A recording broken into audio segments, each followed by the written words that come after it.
cross state lines with hillbillies and guns. It's been a hell of a ride and a whole lot of fun. They gave me many names down there in Dixie, but the main one that stuck on me. And welcome to another episode of the Bourbon and Ballistics podcast, where we talk a little about whiskey, a bit about firearms, and a whole lot about everything in between. I'm Joel Potter, and I'll be your host, so sit back, relax, and pour yourself a glass. Let's talk some bourbon and ballistics. On tonight's show, we actually have Ike Marr. How are you doing, Ike? Never better. Good. We got a lot. We got a lot of things to cover with you.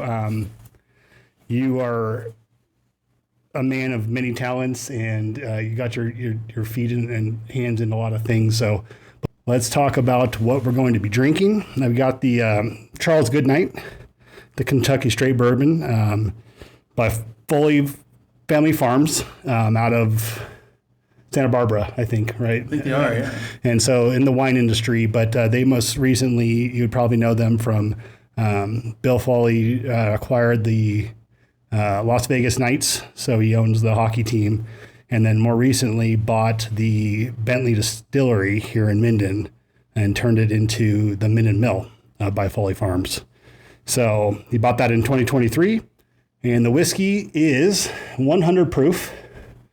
So we're expecting some good flavor off of it. The nose and the profile for the palate is fairly complex via the website, so I'm excited to see if we get any of that off of this. So let's get it poured up, and I guess we'll get talking a little bit about you, and we'll talk some bourbon and some ballistics, hopefully.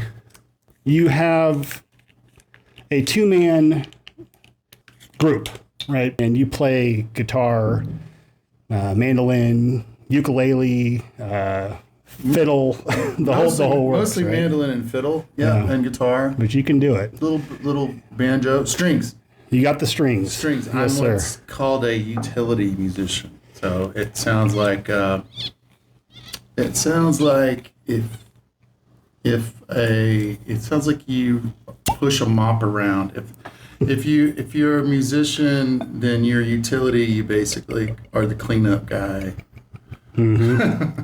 Yes. Well, you guys are, so you're, Thank you. That's lovely. the second part of your two-man group is your I don't know how long you guys, so Ike and Martin is your guys' band, I guess, right? Cheers. We're drinking this now, right? Well, let's get a nose on it. Let's see. Ooh. So from the website, it says we're going to get our first pass. We're going to get apricots, peaches, and nectarines. So do you get? I mean, it is a little fruity. Mm-hmm. And then on the second pass, we're going to get toasty oak, caramel, brown sugar, vanilla. Where that's kind of, I'm going to get lost on the. Probably this is where it gets kind of a little hairy. Kind of a little leathery in there. It's kind of nice. Tobacco. It's pretty manly. Mm-hmm.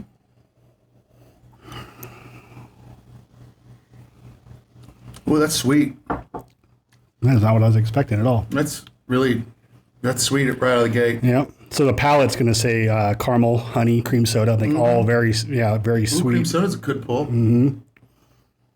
Oh, chocolate in there, dark chocolate. Mm-hmm. That's not bad. I'm glad we did this one. No.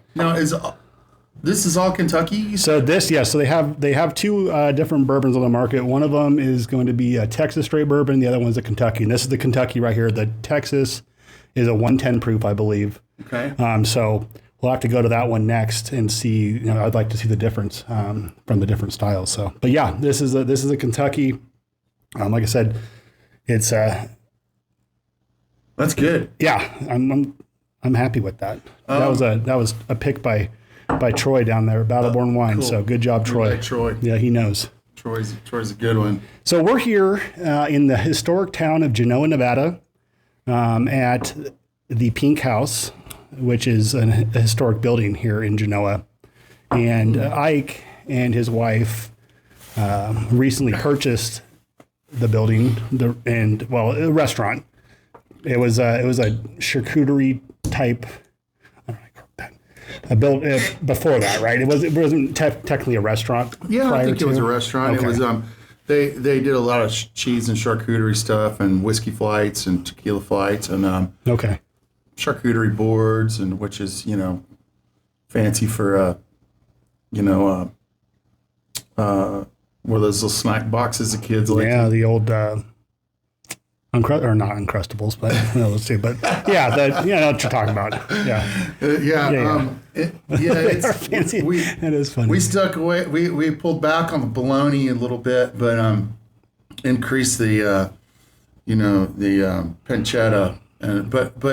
But no, we don't do the charcuterie anymore. Some of our neighbors here in town do a fantastic job at it, and we kind of transitioned over to we do a lot of what we call hand forged pizzas. We do so good. We do all the dough. We do the sauce. We make the sauce. We make the dough. I just made up the recipe. Literally, just kind of went in there and started throwing stuff together. Mm-hmm. Crushed it. And we cut our meats, we do our cheeses, and so we went to that, and then we do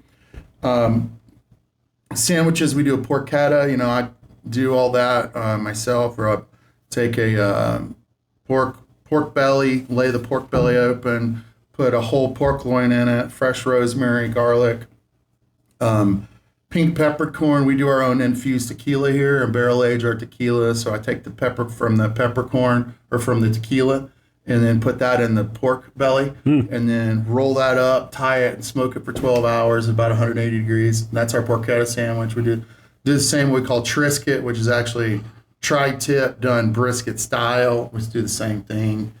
Smoke that till it falls apart. We do that with the arugula and blue cheese. So we do this handcrafted stuff we like here. Just kind of give a shit food. We do at knife. We do steaks. We do shrimp and grits, blackened shrimp. We do smoked steelhead chowder now. We do a vegan butternut curry pot pie. This is some kind of cool stuff. Just a little bit, a little bit different than anything else we'll find around here. Well, just stuff we like to eat. Yeah. And we try to source as much of it locally as possible. Beef, everything we can, we source them locally. Well, I guess let's back up just a little bit because I guess for you, before you guys came into the Pink House and you were doing, That's good, man. You have another, the Old Post up in... I do. I have another restaurant up in Lake Tahoe in Carnelian Bay called the Old Post Office Cafe. Old Post Office. Yeah, it's like this. It's an old building. This building is obviously built in 1855. It's one of the oldest homes in Nevada. Nevada Articles of Secession for the Utah Territory were drafted in this house. It was the house from the founder of a candy dance, Lillian Virgin Finnegan was her home. Actually, the first candy dance was on the porch in 1919. She made candy and sold it out there. But the old post office, again, another old building. It was a post office, Pony Express stop from 1907 until 1976. And it turned into a restaurant then, and we've been running it as a restaurant. So how long have you owned that? My partner and I bought it in 2019. Okay. I have not been up there to check it out. I was on the website just kind of getting a feel for it. It looks like a really cool little place. It's neat. Yeah, it's a cool old building. It was, we gutted it during COVID. COVID did a full remodel. I did all the woodwork and everything on it. It was just pretty fun. Got to exercise my carpentry demons on it kind of. But I also drank a lot of whiskey then when I was doing that. Good. Which helped out with the with my attitude. Yeah. But yeah, no, the OPO is a cool place. This is more kind of bistro cuisine, pretty casual stuff. There, it's straight American diner. It's breakfast and lunch. Okay. Yeah, it's like 7 to 2, 7 days a week. Okay. And let's talk a little bit more about Ike and Martin. How did you guys get started? How long have you guys been together? And tell me some of the cool stories about being Ike and Martin. Well, I moved from Mississippi to Phoenix in I want to say 1994, I believe it was, and then to start culinary school, and I went to Scottsdale Culinary School. Okay. I had a hard time committing to things like college and school, and so that irritated my folks. And so I told my dad I would go to culinary school because he wanted me to have something that would feed me, and so that's what I did. I went to Scottsdale Culinary, and when I got there, normally, well, this is pre-cell phones and internet type stuff, and so the only way I knew to find a social network, really, I didn't know anybody. I never really lived anywhere but the South, and so I started checking newspapers out. And the newspaper there, I think, was called the New Times, one of these entertainment rags and you see in big cities. And I answered an ad for a guy who was looking for a bass player. And so he told me, I contacted him. He said, come out to see his band. He had a band that was playing, or called Curious Walk, and they were playing in the Mason Jar, which I think was Alice Cooper's club. Oh, cool. And so they were playing in the Mason Jar, and I went to see him, and I was just kind of a cocky, arrogant prick, and I was there with my girlfriend, and we listened to their set, and I basically said, yeah, no problem, you're looking for a bass player. I think I said something like, just give me recordings of your songs, and then I'll learn them all, and then I'll come, and that was it. Then I got the job, meaning that's kind of what I told him, which he was basically like, you're a cocky, arrogant prick, how do you expect to do that quickly? And so anyway, so he auditioned me and gave me a job, and then we immediately went and we were playing some really great shows. We were playing with They Might Be Giants. Material Issue was a cool band we played with. I thought was great. Michael Penn, who was Sean Penn's brother. This girl named Danielle Brisbois, who was from Archie's Family. I don't know if you remember that. But anyway, it's really cool stuff that we were doing like right out of the gate. And then within a couple of weeks, he fired me. He was like, "You're fired," because his bass player came back. And he's like, well, here's what happened is he hired me as a bass player, but he didn't know that I played all the little stuff, the little things, which was fiddle, viola, mandolin, and that kind of stuff. And so anyway, he learned that after he hired me, and then so he says, well, this stuff is way cooler than you playing bass. Sure. Let's start another band. And I was like, all right, cool, let's do that. So by this time now, I'm in culinary school. And it was the beginning of this massive coffee house boom that started in the mid '90s, and there were coffee houses everywhere, and they had like this whole music scene, all this other shit going on, and so you could go down in Mill Avenue in Tempe, Arizona, and there were tons of coffee houses, and they had music all the time. There's always something cool going on. So we started playing coffee houses. All we did it was Martin and I, and we just played coffee houses. Well, I would show up after night class from baking school, from culinary, and I'm in my chef whites, I'm covered in flour, and Martin's British, and so we're in coffee houses, so we called ourselves the Scones. Thought it worked. That's cool. It was ridiculous. That is ridiculous. It's funny. But it worked. It was cool, and that's what happened. Then we picked up our bass player, who we still play with right now, named Jeff Owens, who works for Fender Guitars. He's been working for Fender forever, and then a guitar player, Ronnie Winters, who's still in Phoenix, and various drummers that would always explode, just like on Spinal Tap. All the drummers just spontaneously burst into flames for some reason. Just what they do. Yeah, they're good at it.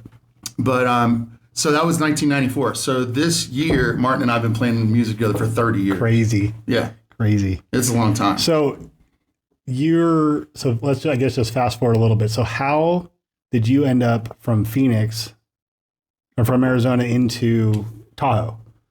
How did, and then the second part of that question is, how did Martin go, cool, I'll come with you or whatever? No, that's not how it worked. Actually, So after culinary school's over, we had morphed from a 2-man band into a 5-person band, and so we were playing larger and larger shows, and we would tour. Martin and I, we toured Europe a couple times, and Germany, France, England, and we had a really fun following in Germany. We would stay over there a couple months at a time, and we did all kinds of fun shit. One of the coolest things we did while on tour in Germany was we ran a couple of different Irish pubs out of whiskey, which was good. That was personal best, I think, to be able to do that. And then in these little German villages, we're in the Black Forest. They grew wheat. It was wheat a lot, these wheat fields. And we found out you could take a mic stand, like some of your stands here, and you could take that stand right there apart right there. And then you take a mic cord, like one of these cables right here, and you wrap around either end of it, and then hold the end and then mash on one of it. And you got a perfect thing for making crop circles.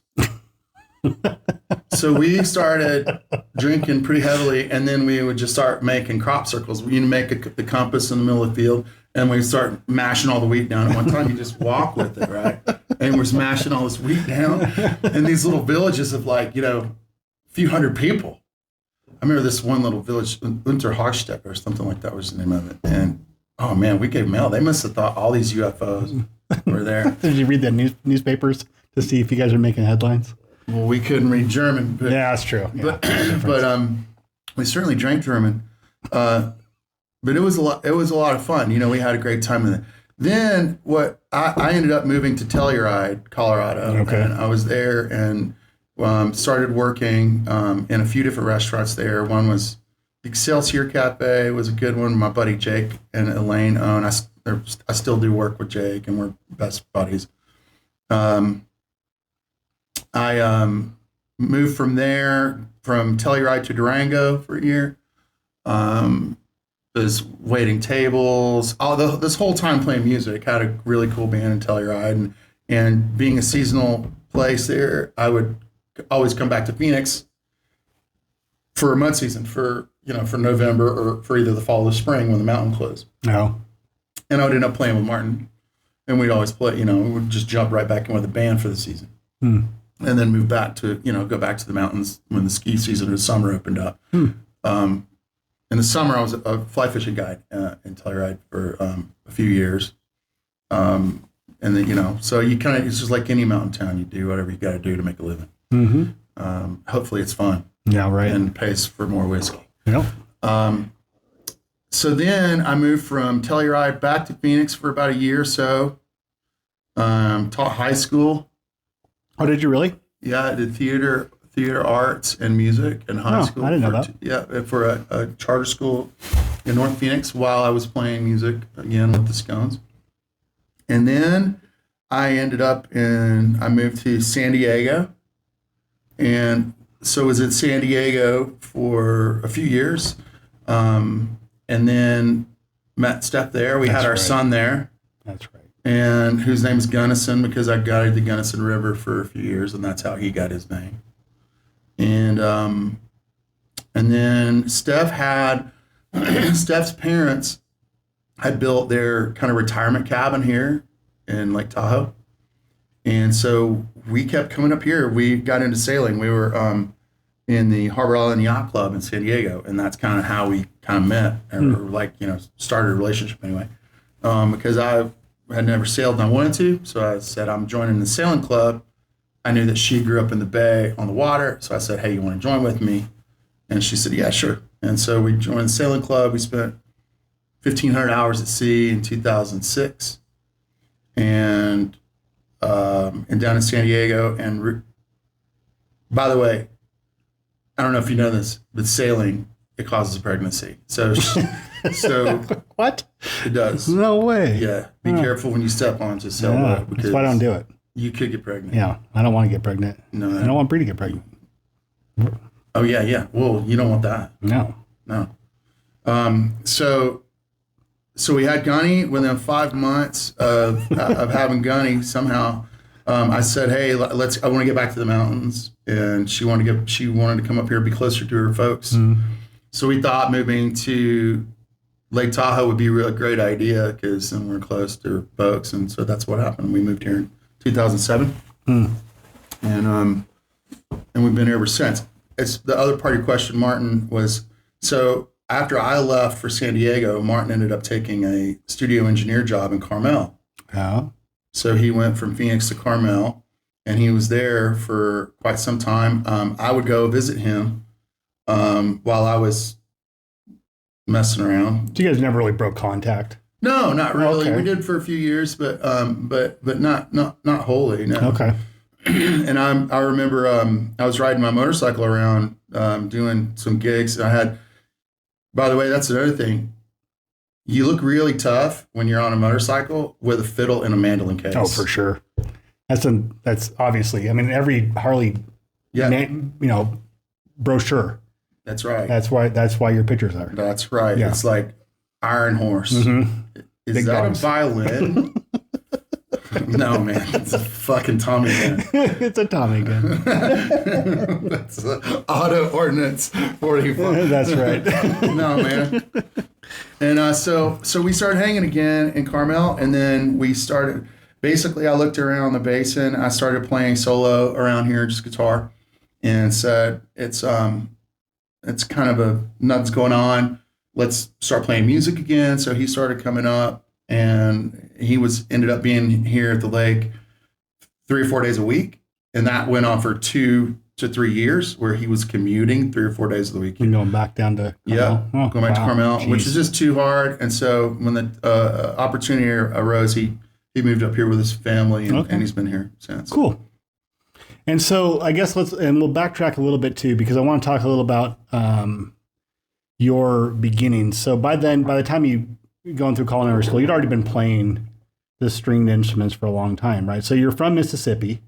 And when did you start? When did you pick up your first? Did you start with guitar?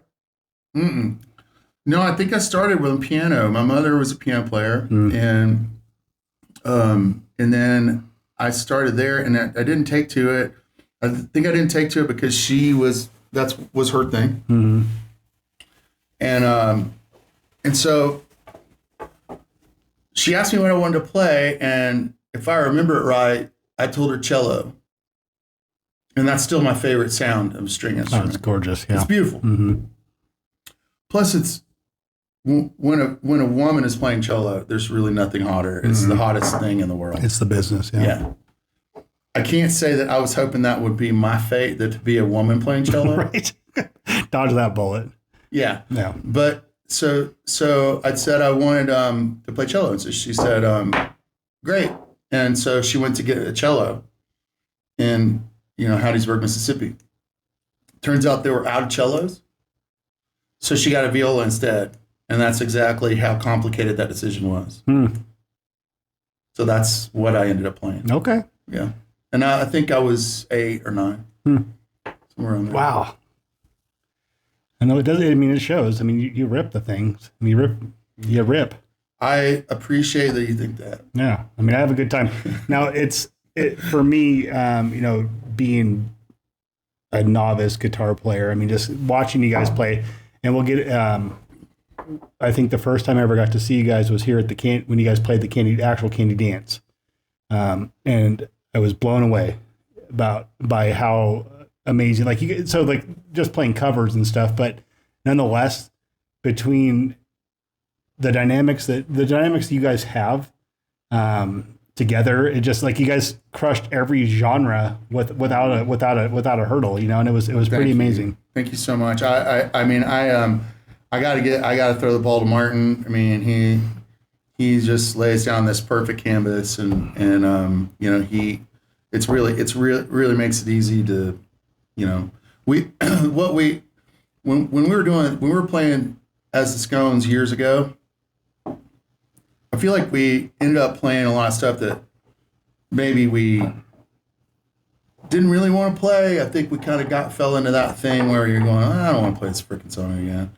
And when we started playing again in this iteration of it, that was kind of the original deal. It's like, we ain't playing shit we don't want to play. Mm-hmm.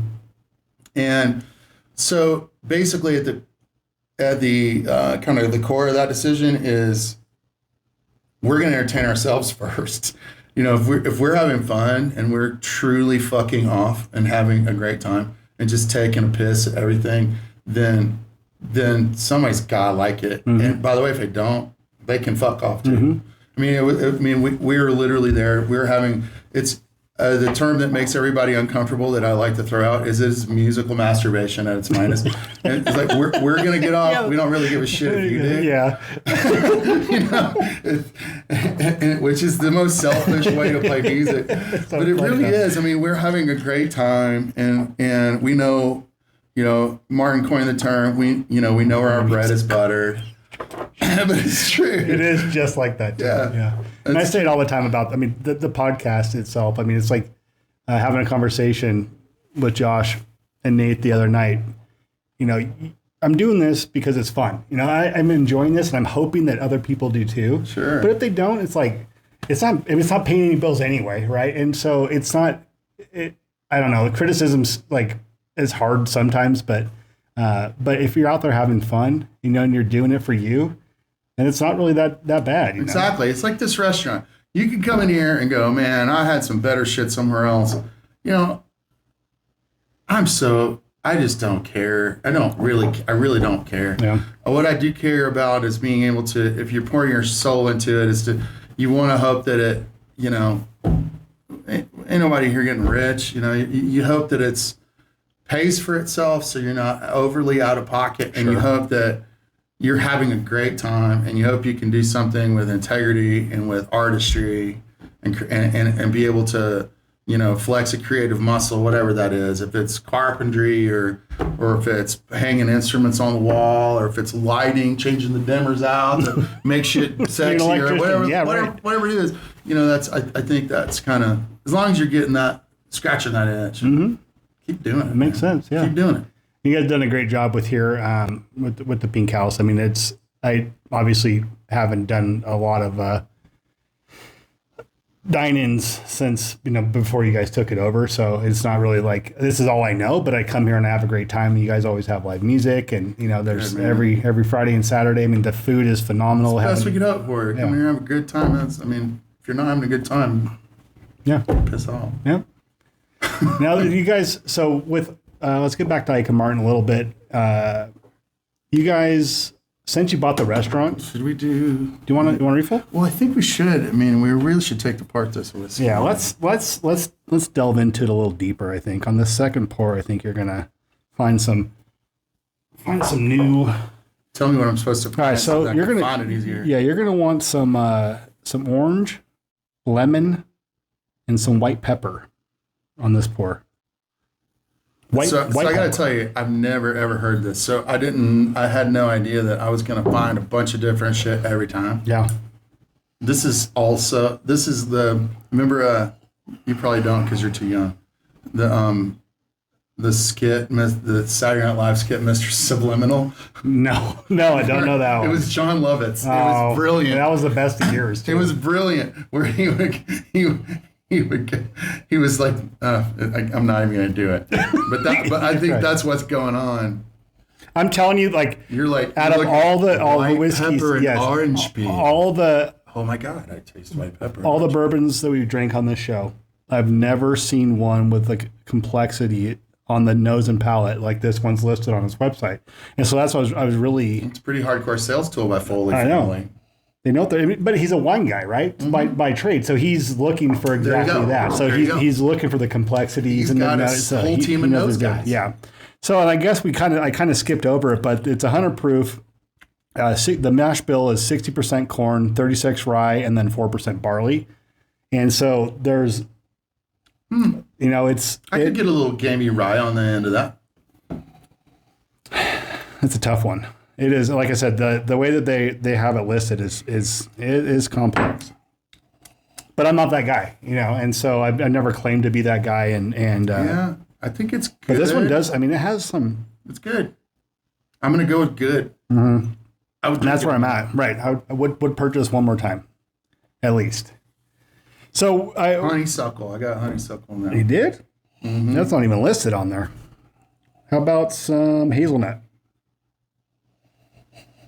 I mean, see, that's what I mean. I mean, it's subliminal. Mm-hmm. No, I know. I didn't get it, and you said it, and I got it. Yeah, that's it too. And there's, there's a billion podcasts, and they all say the exact same thing. Like you could have somebody come in there that has this distinguished. Now, I'm interested to see, drinking something like this with Troy, like something this complex with Troy as a sommelier, and seeing what his thoughts are. But then again, we already know the answers to the question, and I feel like if you sit there with somebody and they go, white pepper. And I'm like, I don't even know what that tastes like, to be honest with you. I just only know black pepper, right? And a lot of times that's what you're going to find in the whiskeys anyway. Right. But somebody tells me white pepper, I could probably go pretend feel like I picked it up, Sure. It's like seeing a ghost, it's like. Well, no, I do know all those peppers. I mean, you should know all those peppers. But I know that pink pepper, for instance, is far more perfumey than regular pepper, which it's not even in pepper. But that's beside the point. The point is that even I know a lot of those flavors, but I can't sit there and do it. Right. But when you go, this smells like a freaking orchid dirt. Yes. Then I could go, well, I've smelled that before. Maybe, Right. Okay, I'm picking up orchid dirt. Yeah.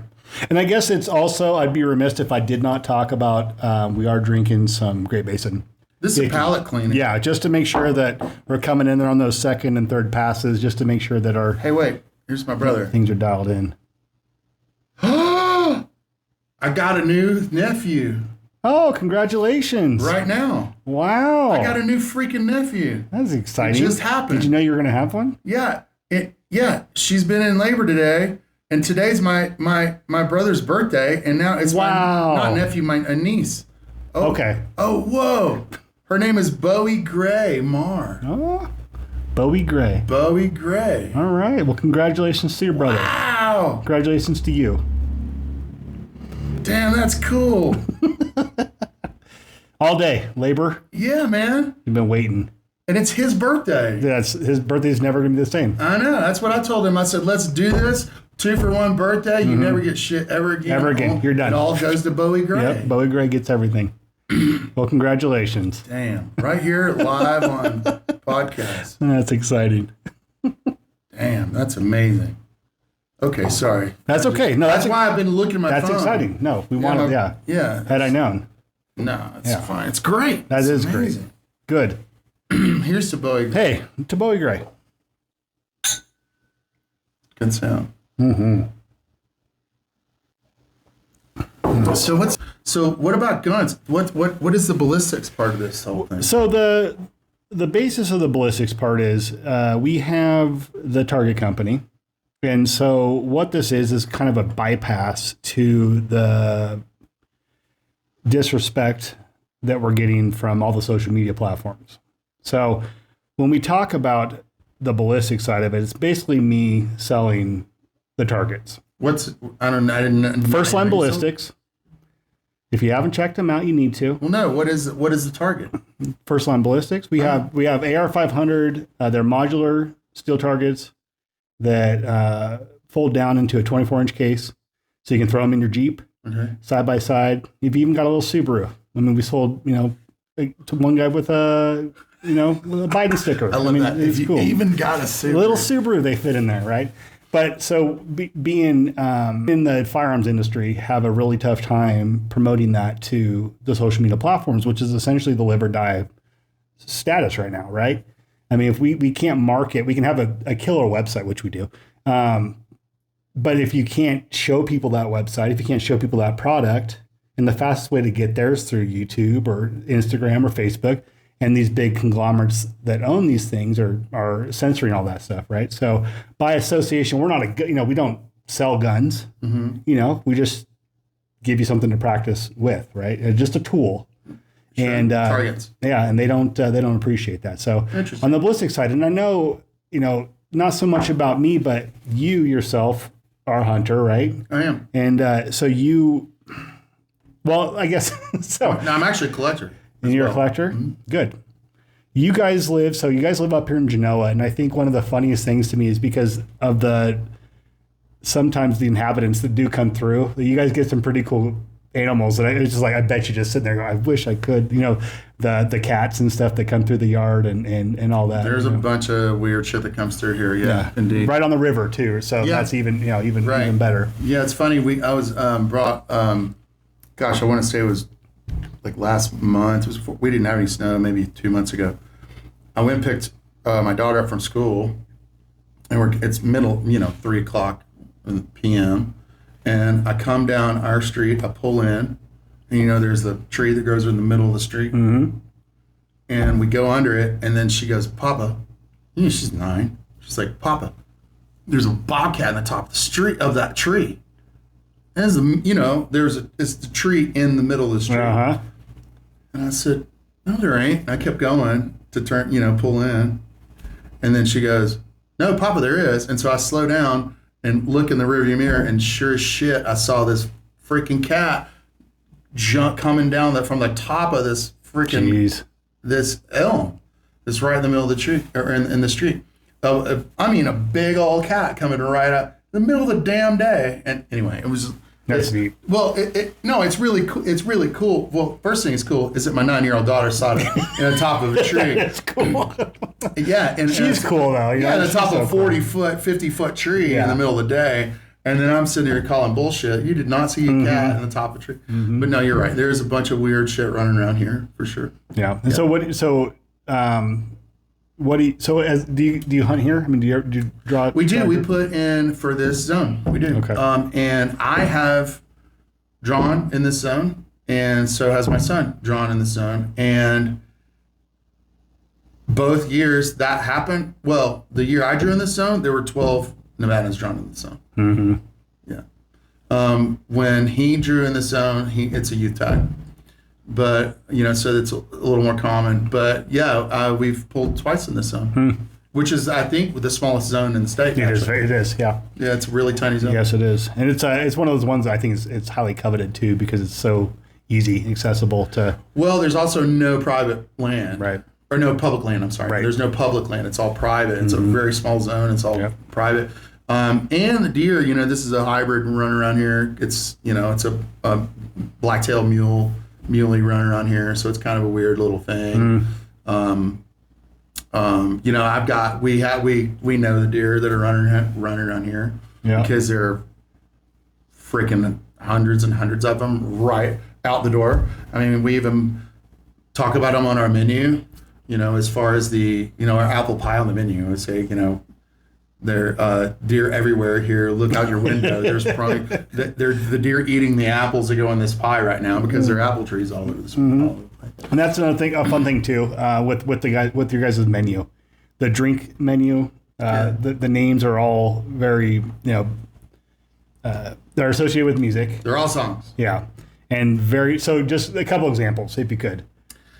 There's all mixed drinks, right? And all the cocktails. Well, I mean, okay, I guess one is called Lemon Song, and so Lemon Song is our version of a lemon drop, except that we use limoncello in it, and that's Led Zeppelin, Lemon Song, and then we put the quote in there, squeeze my lemon, watch the juice run down my leg, it's Lemon Song. Another one is the one we just came up with, which was a double-edged thing, is so Martin and I played, so much in the Phoenix area, and one of our most beloved drummers is now the drummer for the Gin Blossoms, Scott Hessel, and we played with Scott for years, and Scott's a very cool cat, and so I put the drink on there that we made up here that we used to only do it for staff, and so it's a mint, cilantro, fresh mint, fresh cilantro, lime, a little agave,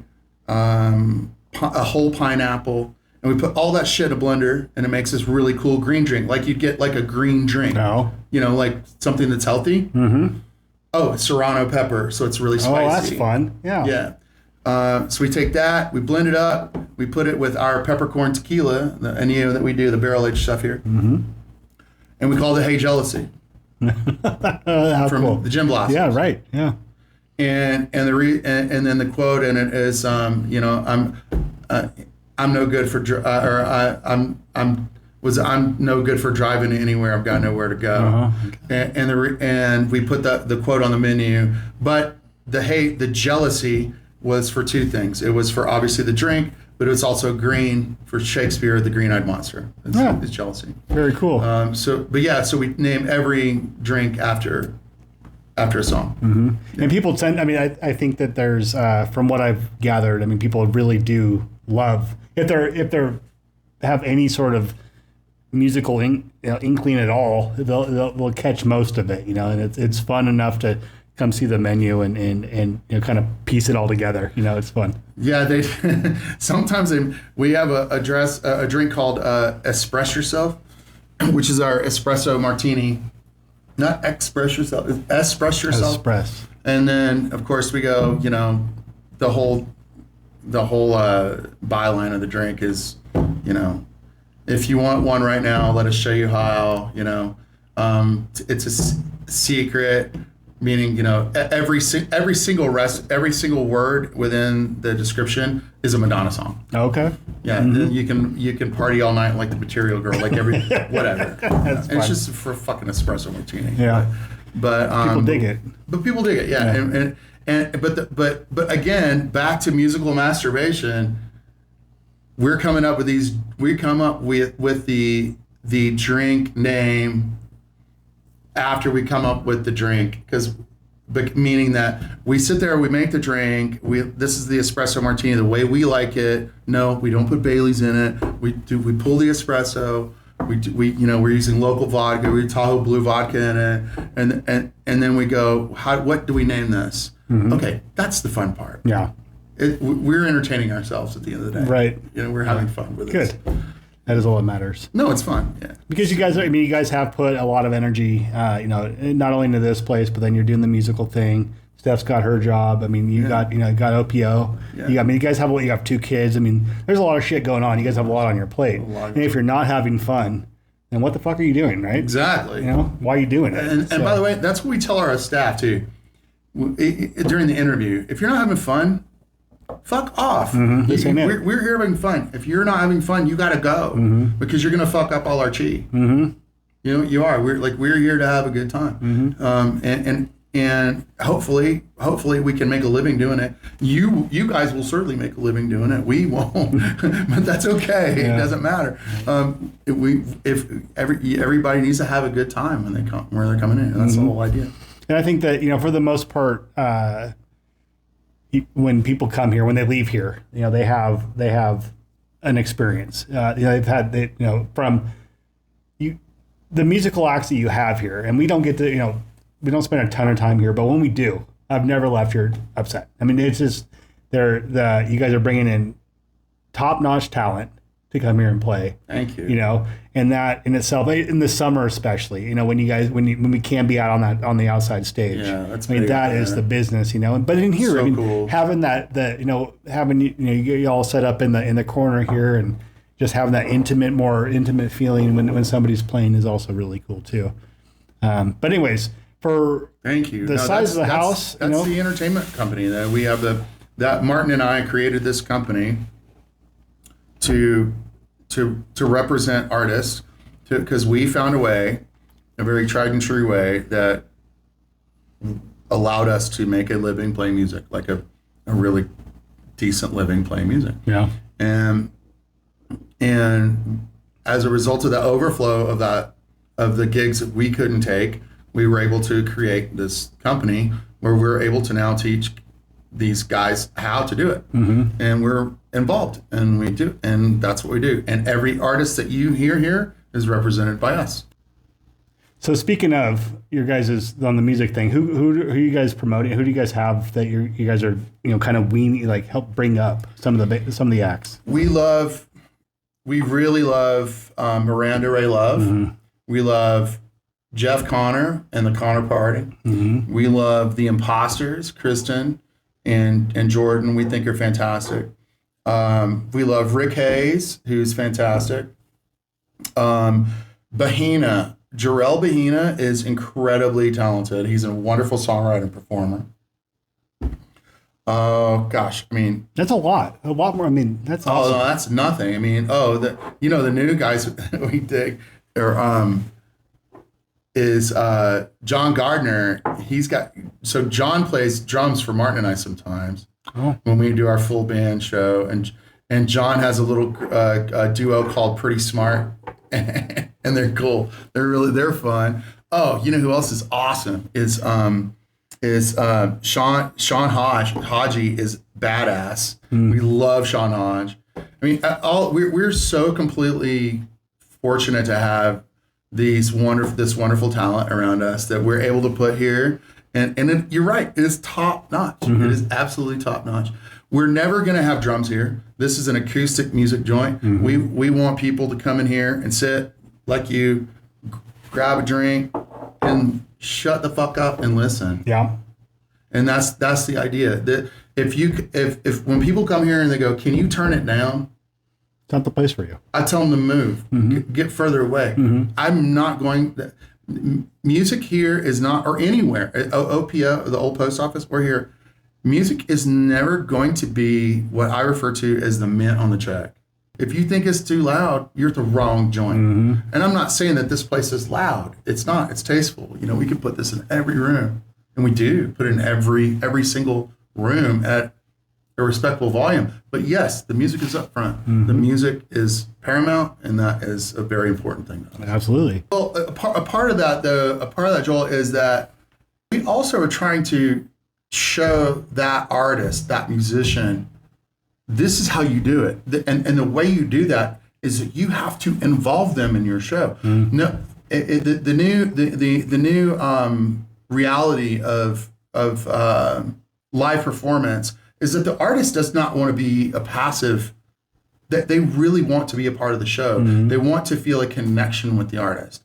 And so we feel that it's kind of part of our job to try to guide the artist to say, you've got to reach out. You have to connect with people in the audience, and to have a venue this small, it makes it easier for the artist to do that. It makes it easier for the artist to look at somebody and say, thank you for coming. You know, I appreciate you being here. Here's a story about this. And then all of a sudden you have a different type of fan. You've created a different, that fan then goes, you know, they go to their job the next week, and they're like, hey, what'd you do Saturday night? And they're like, you know, I went to the Pink House and I saw this artist, and it was amazing. As opposed to, I went to X club and it was kind of loud. I don't know. It was fun. We had a great time. Right. No, I don't want that.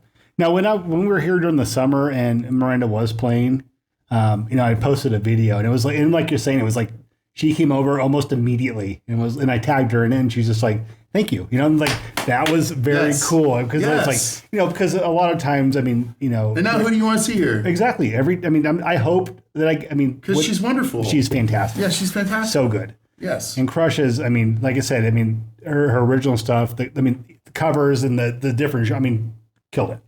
So fun. But that's the caliber of talent that you guys are bringing here, and which is, I think, the best part.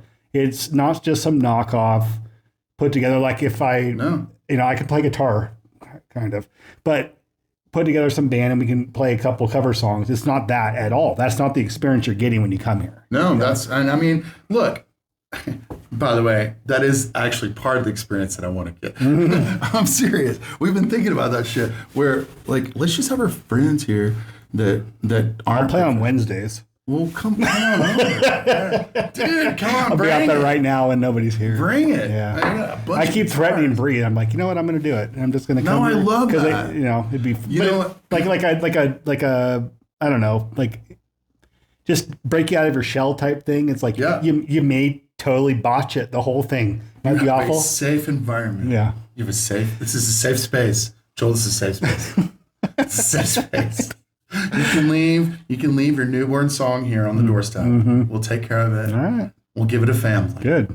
Okay. I just think the in here especially, you know, the acoustics in this room are really fun. I mean, they're good. Tight. Cool. It's fun. But then, like I said, then you guys have set up out there, and something like you guys, you know, definitely did some legwork, you know, as far as the sound. I mean, it travels well, dude. It's awesome. Yeah, so it's fun. It's a lot of fun.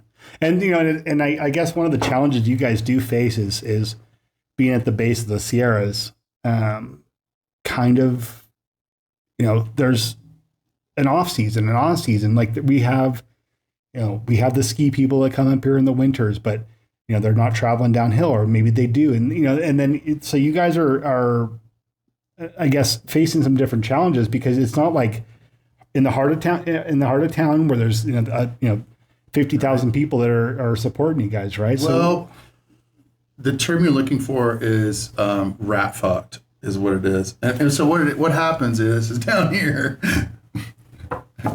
You want to give us a third round of what? I think, yeah. It says we have to. Now you're going to taste this is barbed when wire. This is when it gets complicated. You lie. You might be pregnant.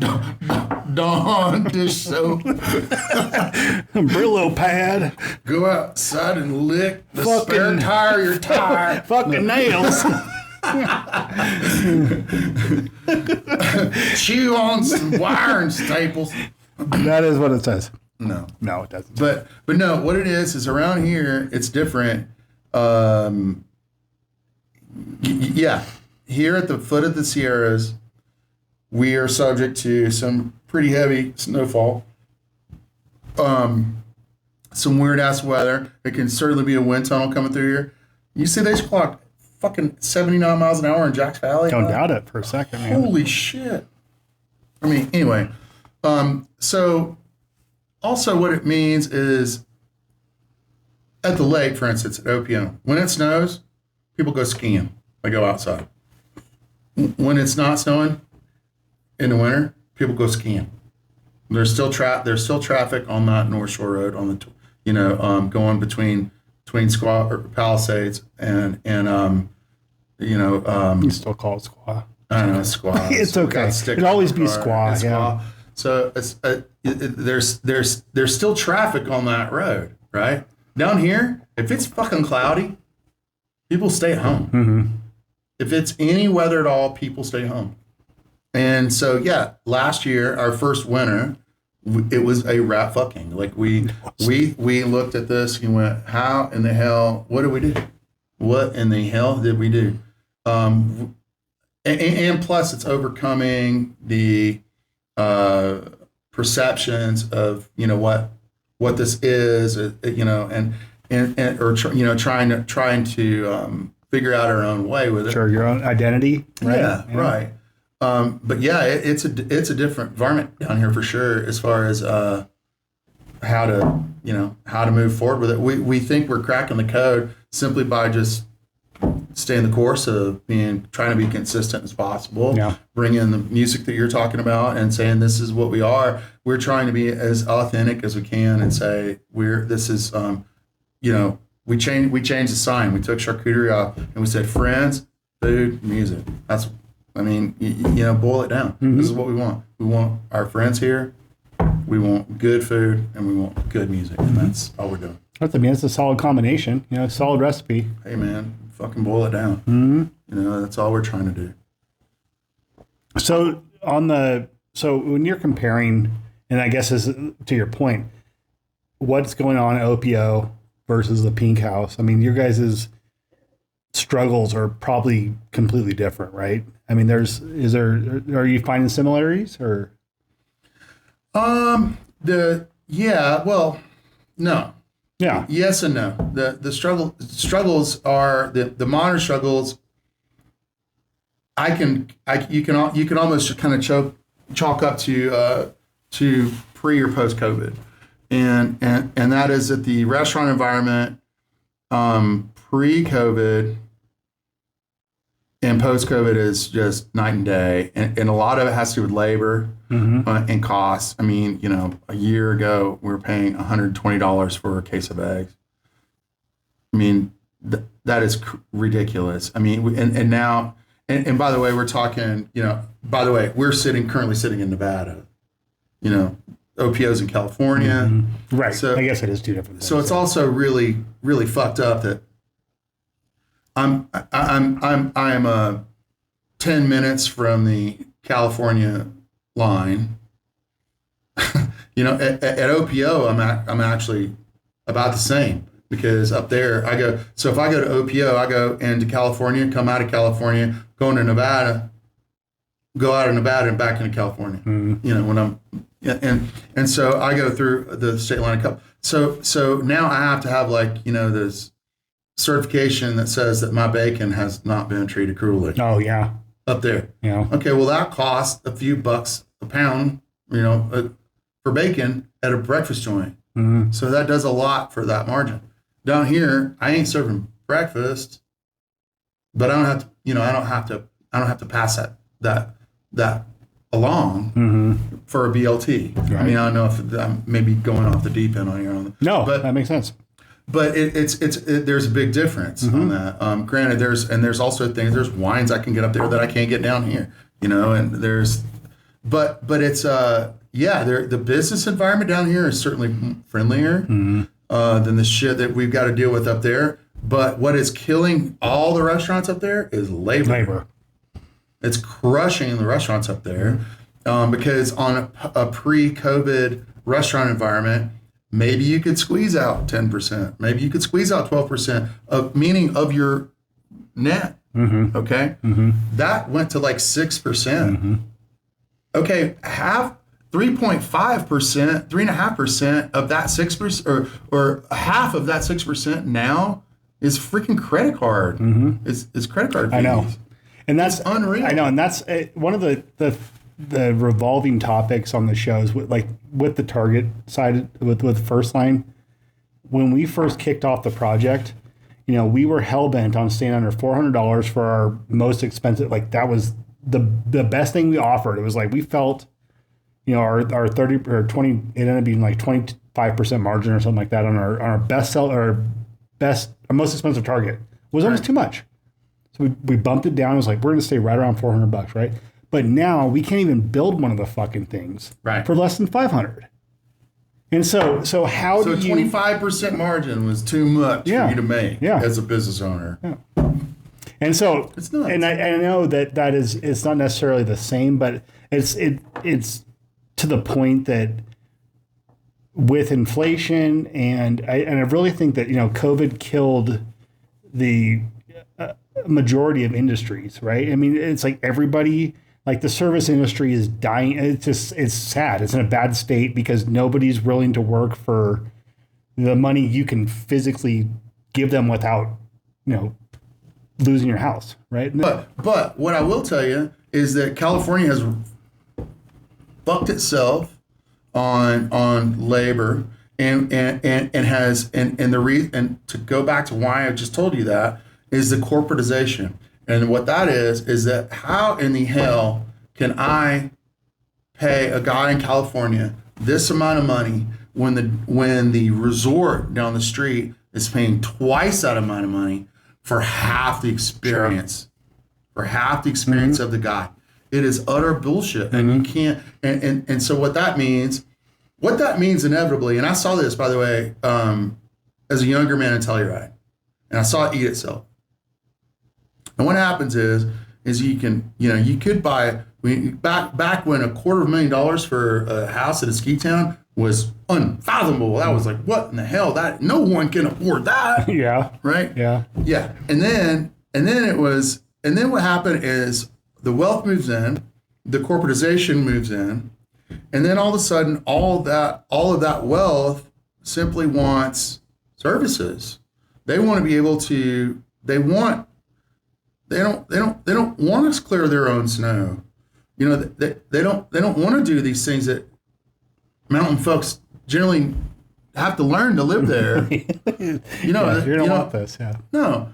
And so when those people that can't do that job for them beat it because they can't live anywhere within an hour of that locale, the people that want that, they bail. Mm-hmm. They get the fuck out. And then you have you call the Aspenization of the economy. And so that is what we see happening for sure at the lake. That's what we see. That's what we're aware of concerning OPO.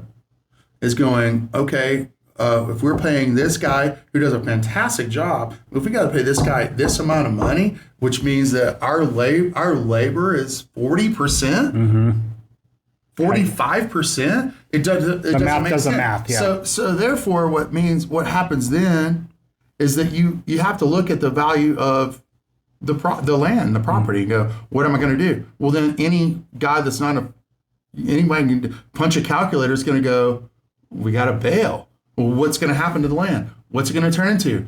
Residential, because commercial doesn't make sense. Okay, that means we are one more property that's not creating the services that all of those people that moved there for that reason wanted to have. That's another service that's gone that those people can no longer have. We're seeing the same thing here in the valley. I mean, looking at the farm and ranch lands. I mean, because it's more profitable for them to sell off to rezone and then sell off to a developer, because it makes they're setting their families up, and there's no fault. I mean, it breaks my heart. I've been here 42 years, and the dramatic changes I've seen in this valley, it kills me. And I'm probably one of the most outspoken, angry sons of bitches about Douglas County, because it just kills me to see what happened to this valley. But at the same point, we've reached the pinnacle of seeing where these ranchers, these farmers are like, there's no profit here anymore, because you've essentially killed that off. Right.